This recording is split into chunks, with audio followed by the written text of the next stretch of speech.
Good evening, praise the Lord, સાદની સલામ. ફરીવાર આપણા ઈશ્વરનું ભજન કરવાના માટે, તેમની સ્તુતિ કરવાના માટે અને તેમની આરાધના કરવાના માટે તમને અને મને આ સુંદર સમય મળ્યો છે, નહીં? હાલેલુયા. ખરેખર ઘણીવાર સાંજે જ્યારે ફરીવાર પ્રભુની આગળ નમવાનું મળે છે ને, ત્યારે બહુ જ આનંદ થાય છે. કેમ કે એવા સમયમાંથી, દિવસના કપરા અઘરા સમયમાંથી, એવી બાબતોમાંથી અને કોઈ પણ જાતનું, જાણે ઘણીવાર તો વાક ગુના વગર, કોઈ પણ લેવા દેવા વગર હેરાન થવાનું હોય, મુશ્કેલી આવતી હોય, અને જેમ પેલા ટોળા નહીં કે જેમ પ્રભુને માટે ઊભા થયા, એને વધસ્તંભે જડાવો, એને વધસ્તંભે જડાવો, નહીં? એવા ટોળાઓ જેના લીધે આપણે હેરાન થયેલા હોય, પણ પ્રભુ આપણી સાથે છે. અને જ્યારે સાંજે આપણે તેમની આગળ નમીએ છીએ, ત્યારે આપણી પાસે વિશ્વાસુ ઈશ્વર છે, તે દરેક સમયમાં આપણું રક્ષણ કરે છે, નહીં? Hallelujah, praise the lord. ઘણીવાર આપણે કહીએ છીએ, નહીં, હું એકલો પડી ગઈ છું, હું એકલો પડી ગયો છું, હું એકલી પડી ગયું છું. અથવા ઘણી બધી જગ્યા પર એકલાપણું આપણને હેરાન કરતું હોય છે. પણ હું તમારી સાથે આજે થોડી એવી બાબત શેર કરવા માગું છું, જે તમને તમારા લોનલીનેસમાં તમને હિંમત બળ, એકલાપણામાં હિંમત બળ જરૂરથી આપશે. તમે જુઓ તો તોફાની દરિયા કરતાં શાંત દરિયો ઘણું શીખવી જાય છે, નહીં? જીવનની શાંત અને એકલવાયાપણાની પળોમાં માણસ ઘણું શીખી શકે છે, ઘણું મેળવી શકે છે. ઈશ્વર સાથે એકલા ગાળેલો 1 કલાક માણસો સાથે ગાળેલી આખી જિંદગી કરતા મહાન છે.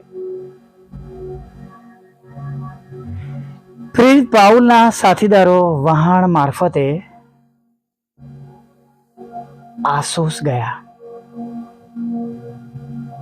પણ તમે જોજો, પાઉલ એકલા પગ રસ્તે જવાનો નિર્ણય કર્યો.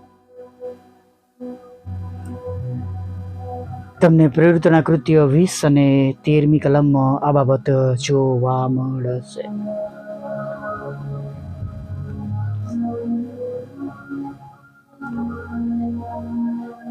પાઉલે એકલા પગ રસ્તે જવાનો નિર્ણય કર્યો. Sometimes you have to walk with yourself.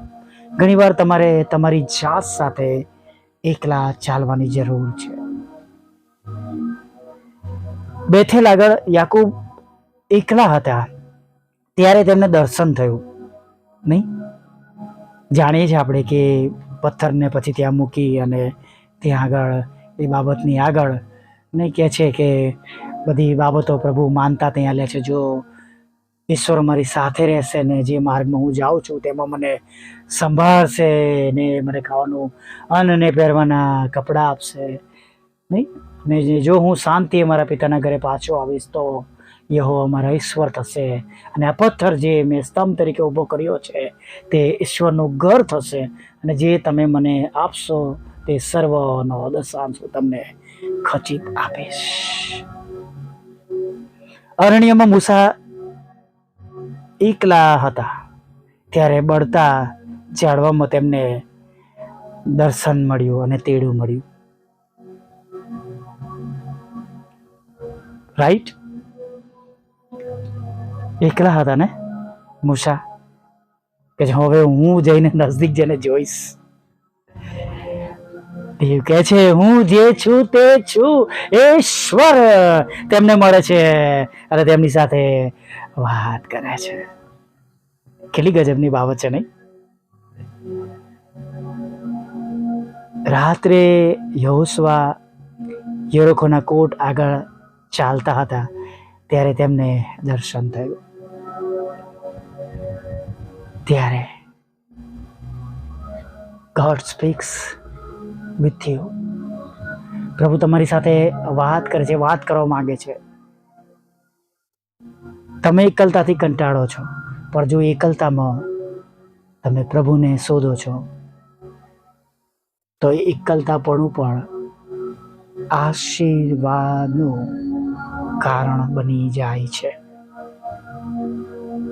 Hallelujah, praise the lord.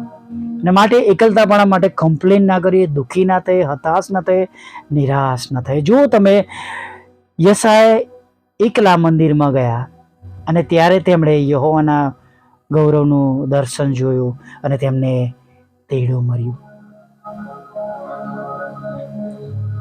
ગરુબોને જોયા અને સિંહાસન પર કે છે રાજાઓના રાજા અને પ્રભુને તેમણે બેઠેલા પર જોયા.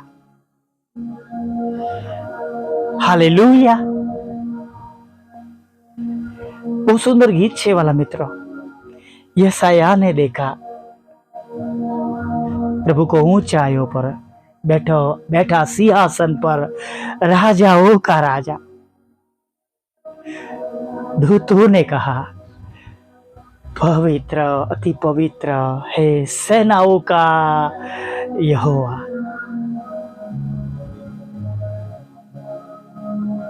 આજે સાંજે એકલા છો તો દુઃખી ના થશો. પ્રભુ વાત કરશે, પ્રભુ બોલશે. જો તમે સાંભળવા તૈયાર છો, જો તમે તમારું જીવન પ્રભુને આપવા તૈયાર છો તો પ્રભુ ઉપયોગ કરશે. He will not leave you. તેઓ મૂકી દેતા નથી, તેઓ છોડી દેતા નથી. હાલેલુયા. ભલે તમે ગમે તેટલી ઉંમર વાળા રહ્યા, ભલે તમારા મનમાં એવો આવાજ આવતો કે હું બહુ પાપી છું, પ્રભુની જોવાની દ્રષ્ટિ અલગ છે. પ્રભુ તો એક જ બાબત કહે છે, જા હવેથી પાપ કરતો ના કે પાપ કરીશ.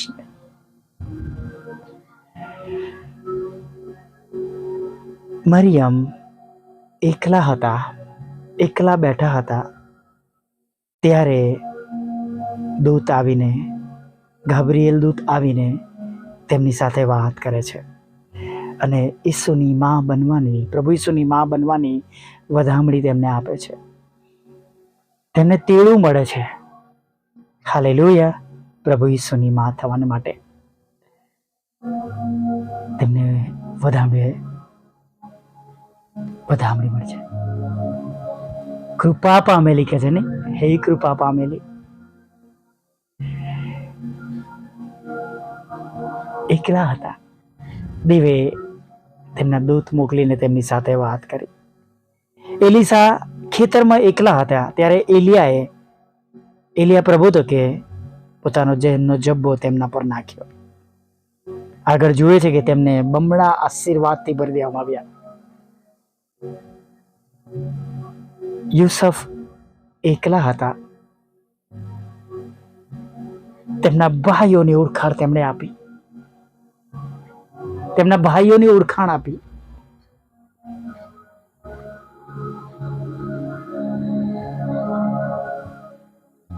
કે હું એ છું જેમને તમે ખાડામાં નાખી દીધો, વેચી દીધો હતો.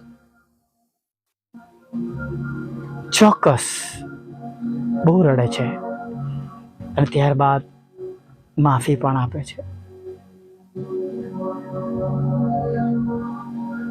યાકૂબને મળે છે, બિન્યામીન તેમના ભાઈને મળે છે અને દુકાળના સમયમાં તેના ઘરનાઓને રહેવાને માટે ગોશાન દેશ મળે છે. હાલેલુયા. આજે પણ એ જ ઈશ્વર છે, આજે પણ એ જ પ્રભુ છે કે જે તમારા અને મારા એકલતાપણાને આશીર્વાદરૂપ બનાવી શકે છે, આશીર્વાદિત કરી શકે છે. હાલેલુયા. Praise the lord. આવો એક નાની પ્રાર્થના સાથે દિવસના અંત ભાગ તરફ આગળ વધીએ. ઘણું બધું વાત કરી શકીએ છીએ પણ અત્યારે આટલું જ. ભલા પ્રભુ, અમે તમારી સ્તુતિ કરીએ છીએ. અમે તમારો પુષ્કળ આભાર માનીએ છીએ. હા પ્રભુ, અમે આભાર માનીએ છીએ. Thank you lord. તમારું ભજન કરવા માટે, તમારી સ્તુતિ કરવા માટે, તમારી આરાધના કરવા માટે.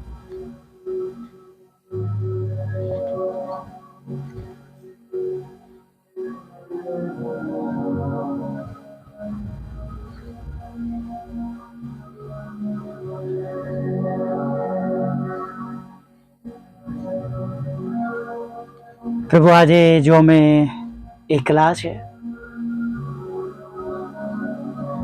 ભરેલા ઘરમાં રહે છે તો એકલા છે, વાલાઓને ગુમાવ્યા પછી એકલા છે, મા બાપને ગુમાવ્યા પછી એકલા છે, પત્નીને ગુમાવ્યા પછી એકલા છે, પતિને ગુમાવ્યા પછી એકલા છે, બાળકોને ગુમાવ્યા પછી એકલા છે.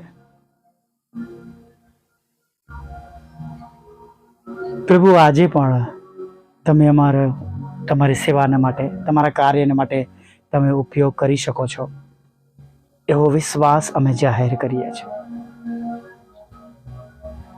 જેમ અમારું આ માસનું વચન છે પ્રભુ, કેમ કે હું યહોવા તારો ઈશ્વર તારા જમણા હાથને પકડી રાખીને તને કહું છું કે તું બીસ નહીં, હું તને સહાય કરીશ. એમ પ્રભુ, અમારા એકલાપણામાં પ્રભુ તમે અમારી સહાય કરો, અમને મદદ કરો અને પ્રભુ તમારા ઉપયોગી પાત્ર કરો પ્રભુ, એવી અમે પ્રાર્થના કરીએ છીએ. પ્રભુ, આજે અત્યારે તમારે આગળ બેસવું, ઉઠવું, તમારું ભજન કરવું, તમારી સ્તુતિ કરવી, પ્રાર્થના કરવી પ્રભુ પિતા, અને પ્રભુ તમારા વચનો પર ભરોસો કરો, વિશ્વાસ કરો, એ બધું જ અમારા માટે આશીર્વાદનું કારણ બની જાય પ્રભુ. એવું તમે થવા દેજો પ્રભુ. હા પ્રભુઓના પ્રભુ અને રાજાઓના રાજા, દયાળુ પ્રભુ, કૃપાળુ પ્રભુ, ઉચ્ચ અને ઉન્નત સ્થાન પર બિરાજનારા પ્રભુ, સર્વને નવું જોશ આપજો, નવું જોમ આપજો.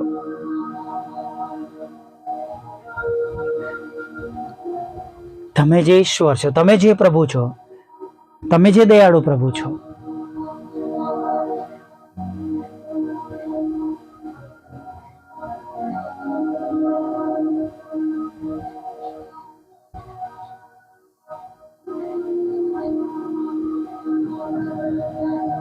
અને પ્રભુ આજે પણ તમે એ જ પ્રભુ છો જે હજી હમણાં અત્યારે પણ અમારા જીવનમાં કામ કરી શકો છો, અને જેમને જે રીતના પ્રભુ તમારી સહાય અને મદદની જરૂર છે તમે એ રીતના તેમને સહાય અને મદદ કરજો પ્રભુ. દરેકનો તમે ઉપયોગ કરજો, ઉપયોગી પાત્ર કરજો, અને જે કંઈ પ્રભુ તેમની સાથે અન્યાય થયો હોય પ્રભુ એ અન્યાયમાંથી તમે એમને બહાર કાઢજો. જે કંઈ તેઓ વેઠી રહ્યા છે એ વેઠમાંથી, એમ તમે મિસરીઓની વેઠ છોડાવી પ્રભુ, એમ પ્રભુ તમારા બાળકોને, હા પિતા, તમારા વાલા દીકરા પ્રભુ ઈશ્વરના લોહીમાં ખરીદેલા અમે બાળકોને પ્રભુ એવી તમામ દુઃખોના વેઠમાંથી, મુશ્કેલીઓના વેઠમાંથી, ચિંતાઓના વેઠમાંથી પ્રભુ પિતા, આર્થિક પ્રશ્નોના વેઠમાંથી પ્રભુ, સેવકીય પ્રશ્નોના વેઠમાંથી પ્રભુ તમે છોડાવજો પ્રભુ. જેમ તમે મૂસાને મોકલ્યા પ્રભુ, પ્રભુ એમ પ્રભુ અમે તમારા એકના એક દીકરાને તમે વધસ્તંભ પર કચડ્યા છે એમના પર ભરોસો કરતા, વિશ્વાસ કરતા અમે તમારા પવિત્ર રક્તનો દાવો કરીએ છીએ.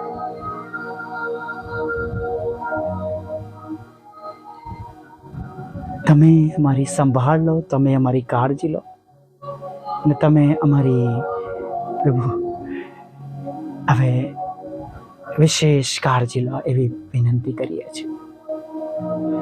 આગળના સમયમાં પ્રભુ તમે અમારી સાથે રહો, અમારી સંભાળ લો, અમારી કાળજી લો.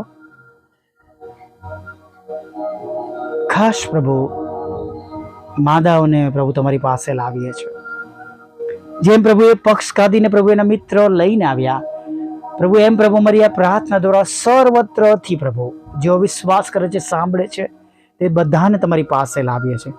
તેઓ સંપૂર્ણ સાજા થાય, તંદુરસ્ત થાય એવું તમે થવા દો.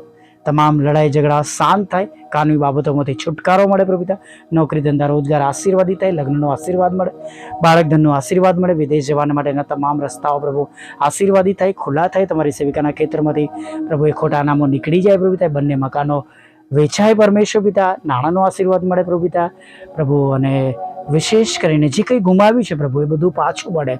હા, સેવાકીય પ્રશ્નો અમારા દૂર કરો, સેવાની જરૂરિયાત પ્રભુ તમે પૂરા કરો પ્રભુ, અને જે કંઈ માધ્યમોથી અમે સેવા કરી રહ્યા છે એ સેવાને પ્રભુ તમે પુષ્કળ આશીર્વાદથી ભરપૂર કરજો પ્રભુ. તમારા બંધ દરવાજા ખોલા કરજો, અને વિશેષ પ્રભુ અમારા સતાવનારાના મન બદલજો. જે છેલ્લી બાબત માગી છે આ બાબત તમારા એકના એક દીકરા પ્રભુ ઈસુના નામે વિનંતી કરીએ છીએ, એ પણ આજે પૂરી પાડજો પ્રભુ.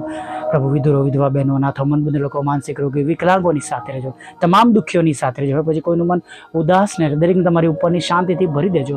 ખોરાક, વસ્ત્ર, અન્ન, પાણી આપજો, અને જે કંઈ જરૂરિયાત એ પૂરી પાડજો. રાત્રિમાં મીઠી નિંદ્રા આપજો, ખોરાક, વસ્ત્ર, અન્ન, પાણી આપજો, અને સવારમાં ફરીવાર પ્રભુ તમારું ભજન કરવાને માટે તમે તેડી લાવજો. એવું માગતા પિતા તમારા એકના એક દીકરાને મારા ઉદ્ધારક તારનાર પ્રભુ ઈસુના નામમાં આટલું સાંભળીને માન્ય કરજો. આમીન, આમીન, આમીન.